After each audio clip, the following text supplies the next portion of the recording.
하나님 아버지 말씀 보겠습니다. 역대하 19장 1절부터 3절까지입니다.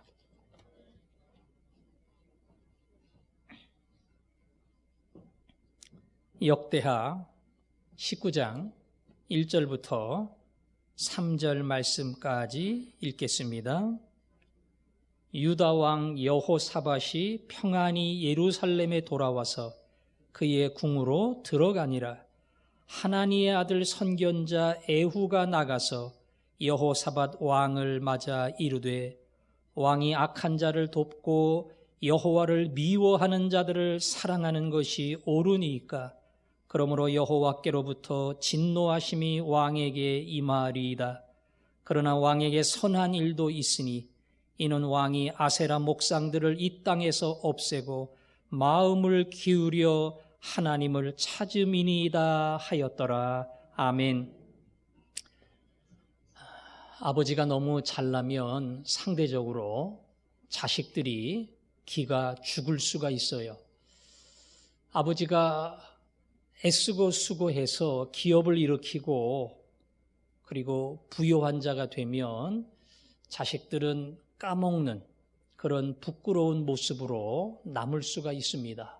그래서 부모가 너무 잘 나가면 상대적으로 그 자녀들이 거기에 미치지 못하는 부끄러운 모습을 얼마든지 보여줄 수가 있어요. 반면에 부모를 능가하는, 부모의 수준을 추월하는 그런 아주 훌륭한 자녀들도 있습니다.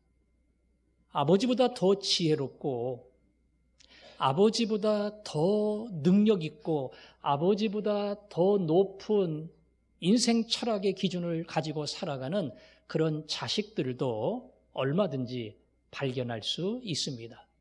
지난 주일날 여호사밧 왕에 대해서 말씀을 나누었는데요. 바로 여호사밧이 그의 아버지의 뒤를 이어 더 탁월한 왕으로 빛을 낸 그런 훌륭한 믿음의 가문을 만들었습니다. 아버지 아사 그러면 제가 계속 강조한 단어 뭐지요? 개혁. 아버지는 유다 왕국의 개혁을 일으킨 왕이었다. 그냥 과거 그 모습 그대로 물들고 살아가던 유다 땅의 영적인 개혁을 일으켜 말 그대로 그 왕국이 하나님을 경외하고 하나님께 복을 받는 그런 새로운 지평을 열었습니다.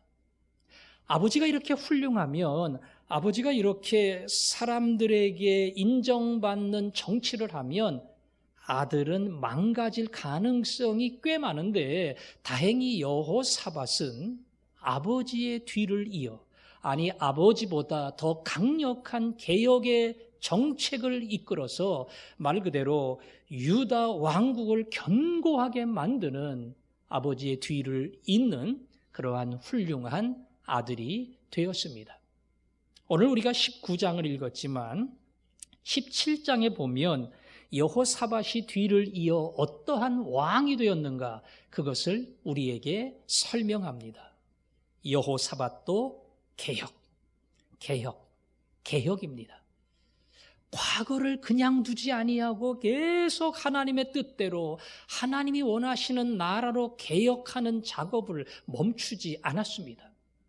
남아있는 바알의 제단을 다 물리치고 우상을 섬기는 신앙을 제해버리고 아세라 목상도 다 깨트려버리고 오직 하나님, 하나님만을 섬기며 하나님만을 예배하는 그러한 백성으로 유다 나라를 새롭게 바꾸었어요. 어찌 보면 이 작업은 단기적인 대책일 수 있습니다. 그래서 조금 장기적인 개혁 작업을 이어갔는데 그것은 교육제도를 바꾸는 거예요. 그래서 나라의 지도자들을 각 성에 보냈습니다. 하나님을 경외하는 게 무엇인지, 새로운 왕이 가지고 있는 신앙의 통치 철학이 무엇인지 우리나라가 앞으로 어떤 길을 가야 할 것인지 이것을 수많은 성에 다니면서 백성들을 말 그대로 바른 자리로 돌아오도록 교육하는 그러한 사업을 했습니다. 거기에 멈추지 아니하고 레위 자손들을 보냈어요. 레위 자손은 하나님의 일을 하는 지파입니다. 레위 자손이 가서 뭐 했겠어요? 성경 가르치는 겁니다. 율법을 가르치는 겁니다. 우리가 그동안 하나님의 율법에서 어긋나 있었다고 하는 것, 앞으로 이 율법 앞으로 돌아와 이 율법을 기억하고 말씀대로 살면 하나님이 복을 주실 것이라고 하는 이 율법의 기초를 든든히 다지는 그 일을 레위인들이 감당을 했어요. 그러니까 새롭게 바뀐 개혁의 통치 철학을 국민들이 나누게 하고 그 다음에 말씀의 교육을 철저하게 시켜서 그 말씀에서 떠나지 아니하도록 교육의 제도를 바꾸어서 장기적인 개혁의 작업이 이루어지도록 그렇게 여호사밧은 힘을 썼습니다. 개혁은 여기에 머무르지 않았습니다. 국방의 개혁으로 이어졌어요.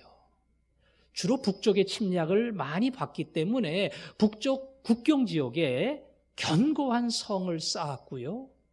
그리고 부대를 주둔시켰고 그 부대의 군인들도 훈련을 시켜서 용사를 만들어 어떠한 외적의 침입도 감당할 수 있는 그러한 든든한 국방의 개혁을 이루었습니다. 신앙의 개혁, 교육의 개혁, 국방의 개혁. 이거 한마디로 말하면 다 여호와께로 돌아가자. 말씀으로 돌아가자. 하나님의 나라를 바로 세우자. 바로 진리로 돌아가는 개혁입니다. 하나님이 여호사밧 왕을 얼마나 좋아했는지, 얼마나 마음에 들었는지 여호사밧에게 복을 주셔서 백성들의 존경을 받게 하시고 여호사밧이 다스리는 유다 왕국에 복을 주셔서 주변의 나라들이 함부로 넘보지 못할 만한 강성한 나라, 든든한 나라, 힘있는 나라, 그런 나라로 하나님께서 여호사밧의 유다 왕국에 복을 주셨습니다. 만일 여호사밧이 아버지의 뒤를 잇지 않고 우리 아버지가 정치를 잘해서 나라가 평안해졌어요. 나라가 조금 살만해요. 든든해졌어요. 그래서 슬슬 옛날 모습으로 헛된 신앙으로 쫓아갔다면 그 나라는 다시 하나님 앞에서 부끄럽고 그리고 징계를 받는 자리로 떨어졌을 겁니다. 하지만 왕은 철저히 아버지의 뒤를 이어받고 잘못된 것, 그리고 거짓된 것, 복되지 못한 것, 우리를 망치는 거짓 신앙을 완전히 제거해 버렸습니다. 왜 이스라엘 백성들은 바알을 섬겼을까요? 왜 하나님의 백성들이 아세라 목상을 만들었을까요? 제가 종종 강조하지만 이스라엘 백성은 하나님을 떠난 적이 한 번도 없어요. 항상 하나님을 믿습니다. 교회 나옵니다. 교회를 나오기는 나오지만 집에 가면 별도 우상이 있고요. 바알의 제단도 가고요. 나한테 도움만 되고 내 소원 들어주고 돈만 벌 수 있게 해주면 하나님도 좋고 우상도 좋고 뭐든지 좋다. 이런 혼합주의적인 신앙을 가진 거예요. 그래서 바알을 섬기고 아세라를 섬기는 그 신앙을 포기할 수가 없었던 겁니다. 왜? 내게 복을 주니까. 나 잘되게 해주니까. 내 사업이 잘 열리도록 해주니까 그 예전 것을 절대로 포기하지 못한 겁니다. 하지만 여호사밧은 알았습니다. 절대로 그것이 복을 줄 수 없다는 것, 복 주는 것 같지만 망치는 거예요. 잘되게 해주는 것 같지만 우리 인생을 무너뜨리는 거예요. 그래서 버려야 돼요. 등을 돌려야 돼요.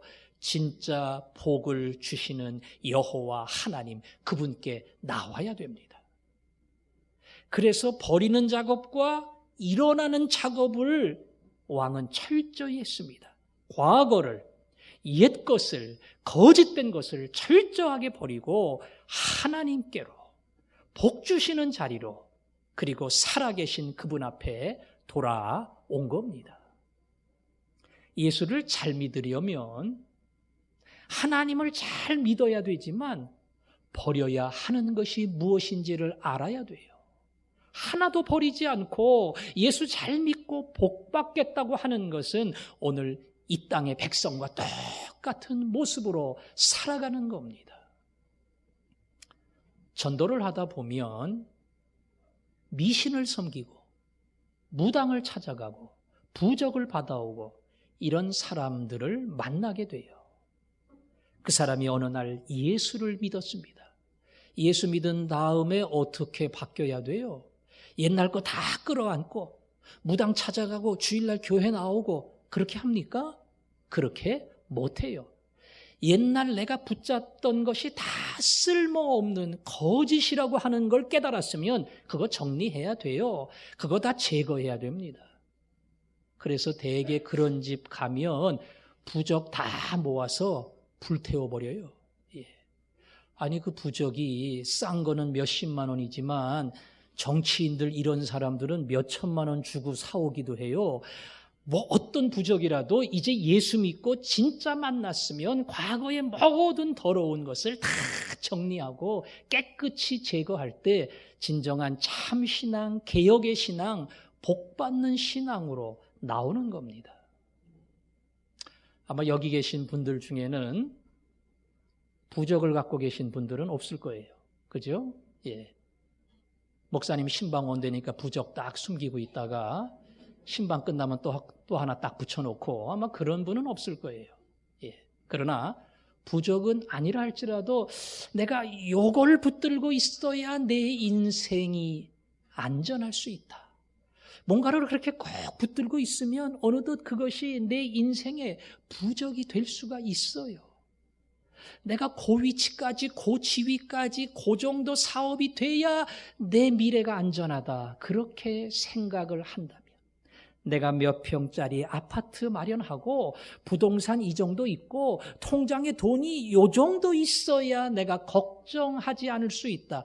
그걸 붙들고 그게 내 인생의 미래라고 생각한다면 그건 다 부적입니다. 그건 다 바알이고 그건 다 아세라예요.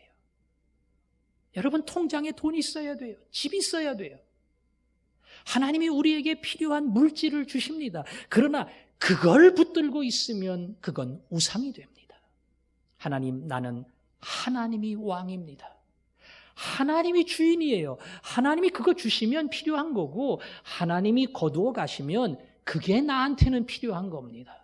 제가 절대 그걸 붙들고 그게 주인인 것처럼 그게 내게 복을 주며 내 미래를 책임지는 것처럼 착각하지 않게 해 주옵소서. 참 복이 내 진정한 미래가 어디에서 결정이 되느냐 이걸 알고 진정한 영적인 개혁을 계속 일으켜가는 사람, 하나님이 여호사밧 주위의 사람들이 함부로 넘볼 수 없는 강력한 국가가 되게 한 것처럼 오직 개혁을 통해 하나님 마음에 들도록 그 앞에 나가는 사람에게 이런 강력하고 든든한 인생, 모든 사람이 부러워할 수 있는 복된 인생을 주실 줄로 믿습니다. 여호사밧은 그렇게 훌륭한 왕이었습니다. 지난 주일날 브라가 전투의 승전, 불가능한 전쟁이었지만 찬양대가 앞에 서서 찬양하며 희한한 전쟁을 벌일 때에 그 불가능한 전쟁에서 승리하는 놀라운 기적을 경험했다. 그 주인공이 여호사밧이에요. 그런데 오늘 보니까 여호사밧은 처음부터 개혁하는 왕이었고 철저히 하나님께 온 백성을 교육의 제대로 완전 돌아서게 만드는 선한 왕이었다는 사실을 다시 한번 확인합니다. 기억할 것은 어떤 사람도 완전하지 못하다는 거예요. 그가 아무리 선한 왕이고 아무리 믿음이 좋고 아무리 훌륭한 일을 많이 했다 할지라도 잘못도 없고 실수도 없고 실패도 없는 그런 완벽한 사람은 세상에 한 명도 없습니다. 나는 실수 안 해. 나는 죄 안 져. 이건 다 이단의 교주예요. 그런 사람들이나 그런 말하지 세상에 어떠한 사람도 다 넘어질 수 있어요. 허물을 남길 수가 있어요. 그게 사실은 인간의 한계입니다. 왕도 5점을 남겼습니다. 그 5점이 뭔가 하니 18장에 나오는데요. 북쪽 나라와 동맹을 맺은 겁니다. 남쪽 나라는 개혁이 일어나지만 북쪽은 개혁이라고는 없어요. 철저하게 세상을 따라가고 돈을 따라가고 우상을 따라가고 권력을 따라가고 북쪽 이스라엘은 그런 나라입니다. 그런데 그 북이스라엘과 동맹을 맺고요. 북이스라엘의 최고로 악한 왕하고 사돈이 됐어요. 그래서 우리는 다 한 집안이니까 서로 돕고 서로 위하고 두 번 다시 싸우지 맙시다. 왕이 북쪽과 하나가 된 이유는 남북이 원수나라가 되어가지고 국경지대에 군대 배치하고 맨날 긴장하고 군비 증강하고 그러면 얼마나 돈이 많이 들어요. 그러니까 북쪽과 평화 관계가 유지되면 많은 경비를 절약을 하고 나라를 위해서 쓸 수가 있어요. 나름대로 많은 계산을 가지고 북쪽과 협력 관계를 맺은 겁니다. 아마 실제적으로 나라 경제에 도움도 됐을 겁니다. 문제는 북쪽의 왕이 악하다는 겁니다. 하나님을 경외하지 않는 왕이라는 거예요. 열왕기서에 보면 똑같은 기록이 나와요. 그런데 거기를 잘 보면 북쪽 왕이 주도적인 역할을 하고 남쪽의 여호사밧은 보조적인 역할을 합니다. 그렇게 악한 왕이 앞장서서 흔들어 가는 거예요. 그 왕이 생각하고 있는 전쟁이 있었어요. 북쪽의 아람과 싸우는 겁니다. 격전지에 나가는데 남쪽이 도와주면 얼마나 좋아요. 우리는 한 팀이니 같이 갑시다. 남쪽의 왕이 좋습니다. 우리 다 사돈인데 당연히 같이 가야죠. 가긴 가는데 선지자를 불러서 하나님의 뜻이 무엇인가 묻고 갑시다. 북쪽의 왕이 그런 거 뭐하러 물어요? 가면 되지. 아니요. 그래도 묻고 가야지요. 선지자들을 불러서 400여 명이 왔어요. 그 선지자들이 전쟁에 대해서 예언을 하면서 왕이여 올라가소서. 올라가면 반드시 승리합니다. 조금 더 두려워할 필요가 없습니다. 전쟁터에 나가는 두 왕에게 그냥 용기를 팍팍 심어줬어요. 남쪽의 여호사밧이 물었습니다. 올만한 선지자 다 왔나요? 다 왔어요. 한 명 남아있는데 그 사람은 항상 삐딱해가지고 뭘 얘기를 하면 부정적인 말만 해요. 그래서 난 그 사람 안 부릅니다. 그러지 마시고 그 사람까지 불러보세요. 마지못해 불렀습니다. 전쟁이 어떻게 되겠느냐? 아마 승리할 겁니다. 잘 될 겁니다. 그냥 비유 맞춰 얘기하지 말고 하나님이 주신 진실을 얘기해 봐. 그럼 제가 사실대로 얘기합니다. 큰 전쟁이 벌어지고 왕은 전사를 하고 그리고 백성들은 흩어질 겁니다. 북쪽의 왕이 그 이야기를 듣고 얼마나 화가 나는지 이놈 잡아다 가두고 고생을 시켜라. 진실을 이야기한 선지자를 옥에 가두었어요. 하나님의 이야기를 안 들은 겁니다. 자기 욕심대로 자기 멋대로 결정하고 나간 거예요. 전쟁이 벌어졌습니다. 북쪽 왕이 머리를 써가지고 남쪽 왕에게 당신은 왕이니까 왕복을 딱 입고 근엄하게 전투 현장에 나가십시오. 저는 다른 방법으로 사병처럼 이렇게 딱 쫄병의 옷을 입고 그리고 나가서 싸우겠습니다.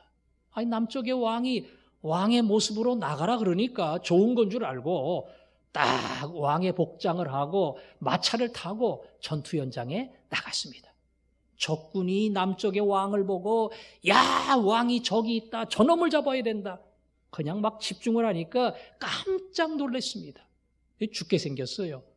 하나님이 특별히 달려드는 모든 적군을 흐트러뜨리고 남쪽의 여호사밧 왕을 구원해 주었습니다. 북쪽의 왕은 이건 악한 왕이에요. 아합이에요. 살으려고 자기는 병사가 돼서 들어갔어요. 아무도 왕인지 몰라요.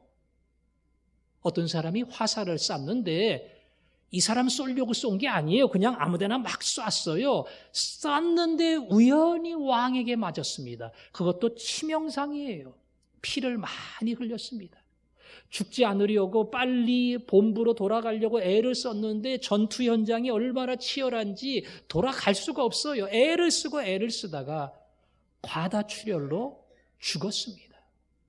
선지자의 말 그대로 승리한다 승리한다 했지만 그들은 다 거짓을 예언한 것이고 왕은 전사를 할 겁니다. 악한 왕 아합은 죽고 말았어요. 하나님이 남쪽 왕에게는 그나마 은혜를 베풀어 주셔서 건져주셨습니다. 오늘 우리가 읽은 19장 1절에 보니까 유다왕 여호사밧이 평안히 예루살렘에 돌아와서 그의 궁으로 들어가니라. 왜? 살았으니까. 북쪽 왕은 죽었지만 난 그나마 살아서 돌아왔잖아요. 그래서 평안히 돌아와 궁에 들어갔다. 그때 선지자가 찾아왔습니다. 그리고 왕을 향해 아주 강력하게 질책을 했습니다. 여호와 하나님을 미워하는 자를 당신이 사랑하는 것이 옳으니까. 북쪽 왕이 하나님 미워하고 하나님 말 듣지도 않고 자기 욕심대로 행하는데 거기와 한 짝이 되어서 같이 움직이고 같이 도와주고 그게 과연 옳은 일입니까? 선한 왕인 여호사밧을 아주 강력하게 책망을 하고 이 일로 말미암아 여호와의 진노가 임할 겁니다. 그렇게 경고를 했습니다. 여호사밧 인생에 남긴 큰 오점이 바로 이겁니다. 악한 자와 동맹을 맺고 그 악한 길 나도 모르게 따라가고 하나님이 미워하시는 그 길에 어느덧 같이 서서 동참하고 동조하는 부끄러운 자가 되었다는 겁니다. 선한 왕이었지만 그를 통해 위대한 일들이 이루어졌지만 내 계산 내 방법으로 하다 보니까 얼마든지 무너지고 죄에 빠지고 하나님을 멀리 떠난 그러한 부끄러운 왕으로 남게 된 겁니다. 방송을 듣다 보면 믿었던 사람, 깨끗한 사람, 남을 향해서 어찌 보면 비난하고 정죄하던 그렇게 정결한 사람이 어떻게 저런 죄를 지을 수 있을까? 우리 마음속에 충격이 오는 그런 기사를 보고 들을 때가 있어요. 종교인이에요. 간혹 보셨을 거예요. 미투 운동을 하면서 신부도 스님도 심지어 목사도 얼마든지 그런 죄에 빠질 수 있다는 것. 아니 목사가 그런 죄에 그런 올무에 빠지라고 목사 된 거 아니에요. 오히려 그런 거와 거리가 멀게 하나님을 섬기라고 목사가 됐는데 성적인 죄에 빠지고 넘어질 수 있어요. 목사는 돈 벌려고 목사 되는 거 아니에요. 돈 벌려면 사업해야 돼요. 그래야지 돈 버는 겁니다. 근데 목사가 되어서 어느덧 돈의 욕심 때문에 돈의 눈이 어두워서 돈 때문에 무너지는 그런 일들이 얼마든지 있어요. 목사는 권력이 아니에요. 그런데 교회가 커지고 교인이 많아지고 하다 보니까 이 목사가 권력이 돼서 목사 마음대로 흔들고 목사 마음대로 교회를 좌지우지하는 그런 일들이 얼마든지 있을 수 있어요. 그런 일을 볼 때마다 우리는 충격을 받습니다. 그러나 기억하십시오. 나도 그럴 수 있다는 것. 내게 그런 유혹이 다가오면, 물질의 유혹이, 성적 유혹이, 권력의 유혹이, 수많은 유혹이 나에게 다가오면 나도 얼마든지 무너질 수 있다는 사실을 우리는 겸손하게 인정을 해야 돼요. 내가 어떻게 저런 죄를, 내가 어떻게 저런 모습으로 망가질 수 있을까? 아니에요. 여호사밧도 그런 사람이 아니에요. 여호사밧도 그렇게 무너질 만한 인물이 아닙니다. 그러나 오늘 그는 자기를 믿고 자신하다가 결국 자기 꾀에 무너지고 악한 길을 따라가는 부끄러운 자가 되고 말았습니다. 목사도 무너질 수 있습니다. 장로도 무너질 수 있습니다. 누구도 무너질 수 있습니다. 그렇기 때문에 늘 겸손히 자기를 돌아봐야 하는 것이 신앙의 길에 얼마나 중요한지 모릅니다. 더군다나 지도적 위치에 있는 사람들은 그 책임이 더 커요. 목사가 죄로 말미암아 무너지면, 시험 들면 그 교회에 나오는 성도들이 얼마나 큰 타격을 받고 상처를 받고 신앙의 큰 아픔을 겪는가 몰라요. 그런 일 겪으면 교회 반으로 줄어요. 그 교회 다 떠나요. 옆에 교회만 좋아요. 자기 교회로 오니까. 예? 목사 한 사람이 망가지면 그런 일들이 얼마든지 있다고요. 장로 한 사람이 한번 그 죄에 무너지면 많은 성도들이 그 영향을 받습니다. 직장을 이끌어가는 사장이, 상사가 옳은 길을 가지 못하고 부하 직원들을 바르게 이끌지 못하고 그냥 자기 욕심대로 부정한 방법으로 일을 하다가 문제가 생기면 많은 사람이, 집안의 가장이 잘못된 길로 가면 그 모든 가족들이 같이 상처를 받습니다. 교회의 가장이 그래서 중요하고 총무가 그래서 중요하고 그분들이 믿음 안에 바로 서서 세상을 따라가지 아니하고 진리를 따라간다는 것, 그래서 중요할 수밖에 없습니다. 우리는 실수할 수 있다는 것, 넘어질 수 있다는 것, 어떻게 저럴 수 있을까? 어떻게 저 사람이, 바로 그 사람이 내가 될 수 있다는 사실을 겸손히 인정하고 하나님 앞에 나아갈 때마다 하나님이 또 붙들어 주시고 또 붙들어 주시고 우리를 깨닫게 하시고 일으켜 주시는 하나님의 은혜가 날마다 우리에게 임할 줄로 믿습니다. 여호사밧은 그래서 선지자를 통한 책망을 받았습니다. 감히 왕을 책망해? 북쪽의 왕은 선지자가 전쟁터 나가면 죽어요. 가고 싶으면 가요. 그 말했다고 옥에 가두었잖아요. 아니 근데 이 선지자는 왕을 향해서 그냥 대번에 혼을 내면서 이제 왕에게 하나님의 진노가 임할 것이다. 이거는 뭐 선택도 아니에요. 이미 죄를 졌기 때문에 벌 받는 일밖에 없어요. 왕이 화가 나가지고 어딜 감히 막말을 해? 가만 안 두겠다고 마음 먹으면 선지자 죽는 겁니다. 그런데 여호사밧은 그렇게 하지 않았습니다. 오늘 우리가 읽었던 1절부터 3절, 그 다음에 4절에 보면, 4절 같이 읽어보겠습니다. 시작. 여호사밧이 예루살렘에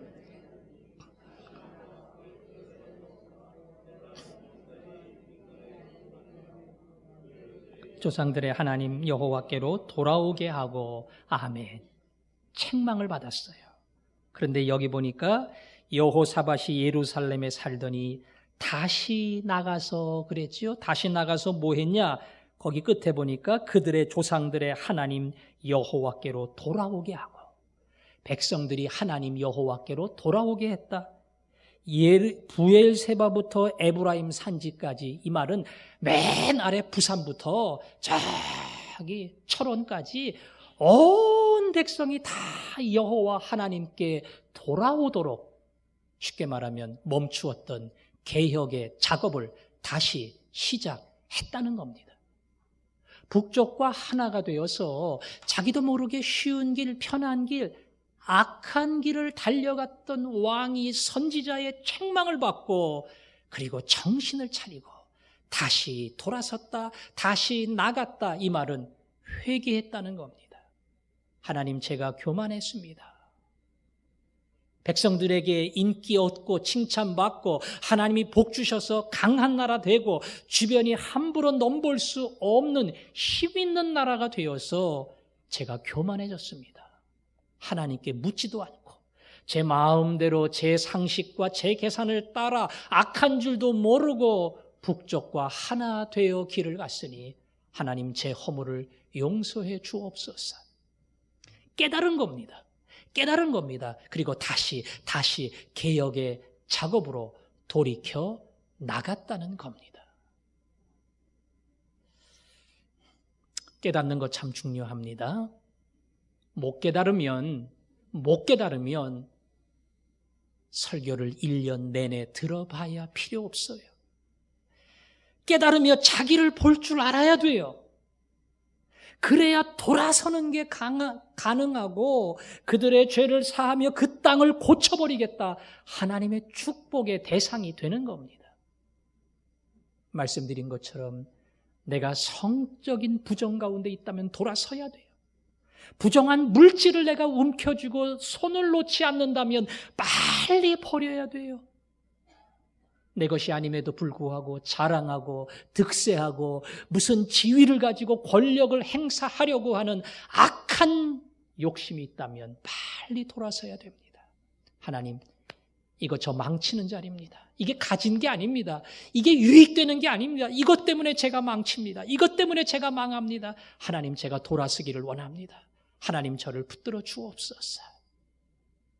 그가 다시 나가서 돌아설 때에 그냥 말로만 돌아선 게 아니라 그 밑에 보니까 사법개혁을 이루었어요. 사법개혁.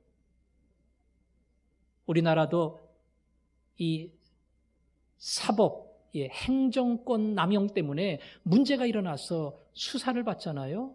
사법제도가 얼마나 중요한지 몰라요. 억울한 사람들이 거기 와서 문제를 해결받고 그리고 그 억울했던 눈물을 다 씻는 자리가 바로 이 사법부예요. 판사 역할이에요. 근데 판사가 사람이니까 돈 받고 부정한 방법으로 자기 마음대로 진리를 따라가지 아니하고 얼마든지 그렇게 해요. 그래서 억울한 사람이 계속 한숨 쉬면서 억울한 가운데 살 수밖에 없는 그런 어찌 보면 고통스러운 나라를 만들어내는 겁니다. 그래서 그 사법부를 다시 개혁을 했습니다. 하나님은 불의하지 않으시다. 판사가 불의하면 안 돼.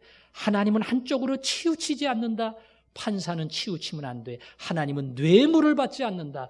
판사는 돈 때문에 흔들리면 안 돼. 오직 하나님을 두려워하는 마음으로 경외하는 마음으로 바르게 율법을 따라 나라를 다스릴 때에 이 나라는 견고하게 되리라. 그 사법제도의 개혁을 통해 멈추었던 개혁의 작업이 다시 일어나고 손대지 못했던 나라의 곳곳이 다시 정상적인 자리로 돌아오는 그런 개혁의 작업을 멈추지 않고 이어나간 겁니다. 오늘 성경 말씀 보면 하나님은 그런 여호사밧을 다시 기뻐하시고 여호사밧에게 놀라운 복을 주십니다. 지난주일 설교했죠. 불화가 골짜기의 승리. 그 승리가 시간적으로 따지면 책망받고 회개하고 그리고 남아있는 새로운 개혁, 사법부의 개혁, 그 개혁을 다 이룬 다음에 나타난 전쟁이에요. 설교는 미리 했지만 이 두 번째 개혁이 일어난 다음에 하나님은 놀라운 승리를 경험하도록 여호사밧에게 복을 주셨습니다. 여호사밧은 하나님이 볼 때는 믿음이 가는 인물이었어요. 이야, 넌 북쪽 왕하고 달라. 바탕이 다르고 하는 게 다르고 너 믿을만 해. 정말 믿을만 했는데 한번 딱 실망을 시키면 상처가 깊지요. 하나님도 믿었던 그 사람이 실망을 시키면 야, 너 어떻게 그럴 수가 있냐. 내가 너를 그렇게 믿고 너에게 복을 줬고 너와 함께 했는데 정내미가 뚝 떨어진다. 난 2번 다시 너 안 봐. 하나님은 그러지 않으셨습니다. 여호사밧이 돌아올 때 하나님은 받으셨어요. 예수님의 제자 중에도 아마 많은 제자가 사랑을 받았지만 베드로만큼 사랑을 받은 제자가 없을 겁니다. 그러나 큰 소리 치던 베드로는 예수님을 부인했습니다. 3번이나 부인했습니다. 예수님이 그런 베드로를 보면서 큰 소리나 치지 말지, 그냥 큰 소리 치고 생명 내놓는다고 소위 뻥을 치면서 아무것도 하지 못해? 예수님이 실망해서 난 너한테 기대할 게 없어 등 돌리지 않았습니다. 다시 베드로를 찾아오시고 네가 나를 사랑하느냐 물으시면서 베드로를 다시 예수 그리스도의 신실한 제자로. 그래서 베드로는 그 주님을 위해 2 팔을 벌리고 남이 내게 이끄는 길로 어떻게 죽을 것을 너에게 말함이라 순교의 길까지 갔던 그러한 종이 된 겁니다. 바울은 누구보다 예수님의 마음을 아프게 했고 예수 믿는 사람을 그렇게 괴롭히고 죽이는 일에도 앞장섰어요. 벌 받으면 바울이 제일 많이 받아야 됩니다.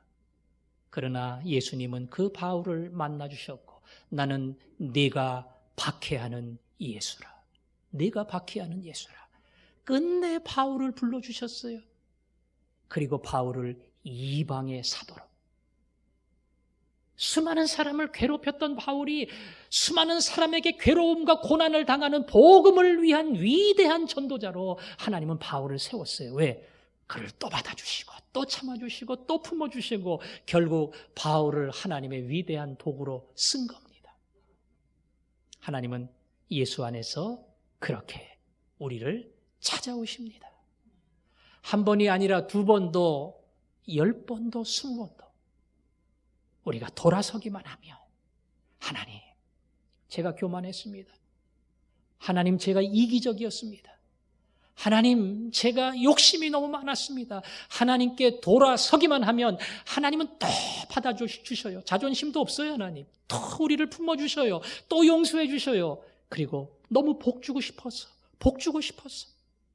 난 내 아들이 잘 됐으면 좋겠어. 난 내 딸이 잘 됐으면 좋겠어. 그냥 돌아서서 나오기만 하면 하나님은 또 복을 주시고 또 복을 주시고 예수 안에서 우리를 새롭게 하시는 하나님, 예수 안에서 우리를 온전케 하시는 하나님, 그리고 우리를 받아주시는 하나님, 그 하나님이 그 앞에 돌아올 때마다 여러분 모두를 받아주시는 놀라운 복이 임할 줄로 믿습니다. 오늘 우리가 그 마음으로 찬양합니다.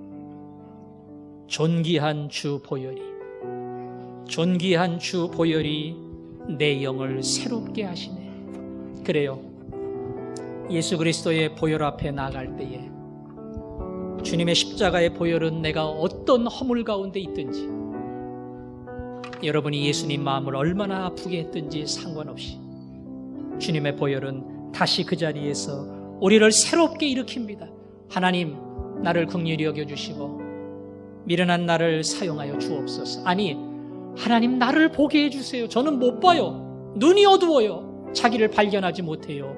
영안이 어두운 자로 남지 말게 하시고 미련한 제 눈을 열어 자기를 보고 하나님께 돌아가는 자가 되게 하여 주옵소서. 우리 그 마음을 품고 찬양합니다. 보혈을 지나,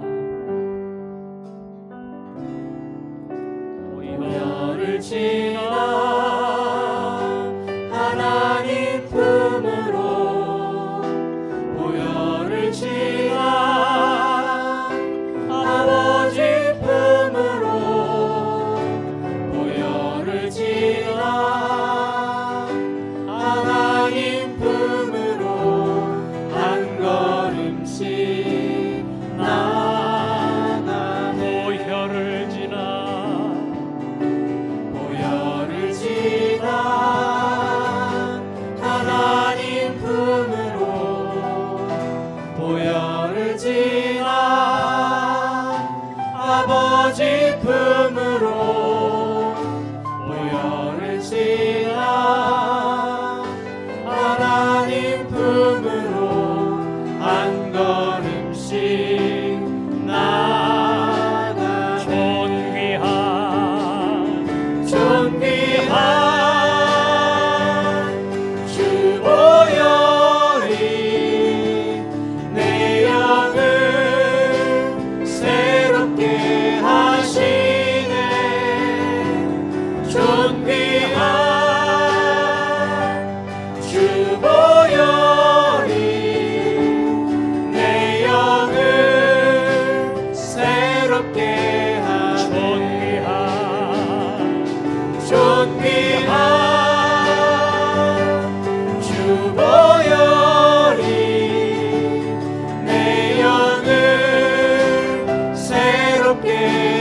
하시네.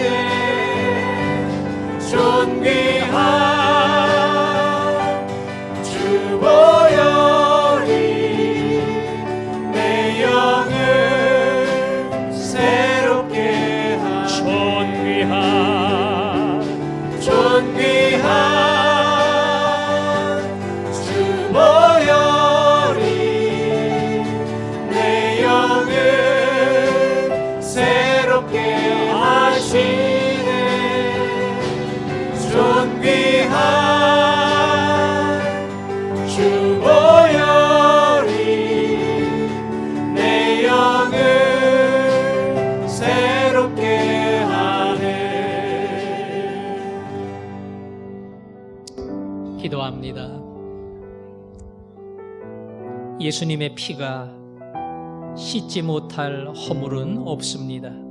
아니요, 우리는 예수님 안에서 이미 모든 죄를 다 용서함 받았습니다. 그러나 자기 죄 깨닫지 못하면, 그리고 돌이키지 않으면, 그러면 하나님과의 관계가 멀어지고, 그리고 하나님과 누리는 모든 기쁨을 빼앗길 수 있어요. 만일 우리가 우리 죄를 자백하면 그는 미쁘시고 의로우사 우리 죄를 사하시며 모든 불의에서 우리를 깨끗게 하실 것이라. 그 앞에 나갈 때마다 하나님 우리를 품어주십니다. 그 앞에 나갈 때마다 하나님과의 문이 활짝 열립니다. 멀어진 하나님이 가까워집니다. 그리고 동행하는 인생이 열립니다. 이 시간 주여 나를 보게 하시고, 주여 주 앞에 나아가기를 원하오니 문을 열어주시고 만나 주옵소서. 내 지혜를 따라 살지 않게 하시고 하나님의 지혜와 능력을 따라 살게 하여 주옵소서. 우리 마음과 소원을 품고 한 목소리로 기도하겠습니다. 아버지 하나님, 이 시간 기도합니다. 하나님, 여호사밧 왕처럼 우리의 삶의 날마다 개혁이 일어나기를 원합니다. 어제 모습 그대로, 옛날 모습 그대로 변한 거 하나도 없이 그냥 그렇게 인생을 보내는 부끄러운 자가 되지 않게 하여 주옵소서.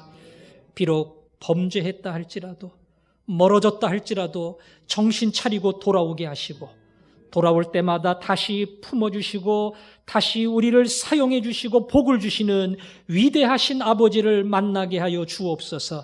하나님, 오늘도 우리를 붙들어 주시는 줄로 믿습니다. 오늘도 우리를 향해 기대하시는 줄로 믿습니다. 오늘도 우리의 인생을 사용해 주시는 줄로 믿습니다. 하나님 뜻에 순종하게 하시고 주의 손앞에 놀랍게 쓰임받는 저희들 되게 하여 주옵소서. 예수님 이름으로 기도합니다. 아멘.